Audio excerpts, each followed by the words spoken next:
Greetings and welcome back. Well, this morning on the Newswire, I picked up a very interesting clip of an interview with someone who has been described as the father of Linux, and that would be Linus Torvalds. So let's take a look at that just real quick. All right, so this is a YouTuber, TFIR. He talks with Linus briefly. This clip's about 3 minutes or so about the failure of the Linux desktop for the masses based on fragmentation. Now, Linus is still hopeful that one day we will have a national Linux desktop. So, even though the desktop for the masses, as in a national standard for Mr. and Mrs. Consumer, it has failed. Now, Linux has been in the spotlight for about 25 years or so. It has failed, but Linux itself has not failed, obviously. I mean, I use a form of Linux called Ubuntu Mate.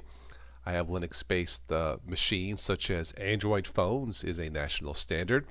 The Google Pixelbook has been described as flawless. Of course, that is a Linux standard, so it's certainly possible.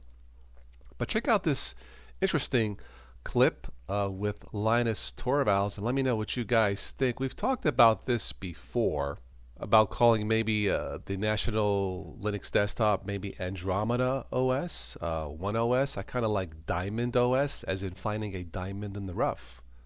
So yeah, it's certainly possible. Linux itself definitely has not failed. On the desktop, well, there is always hope. All right, well, that's all I have for this quick news brief. Thank you for over 8 years of this Total OS Today technology channel. It's been my pleasure sharing my life with you. I hope to be here in 2019. If you would like to support the channel, check out the links below in the show notes. Thank you, and I'll catch you next time.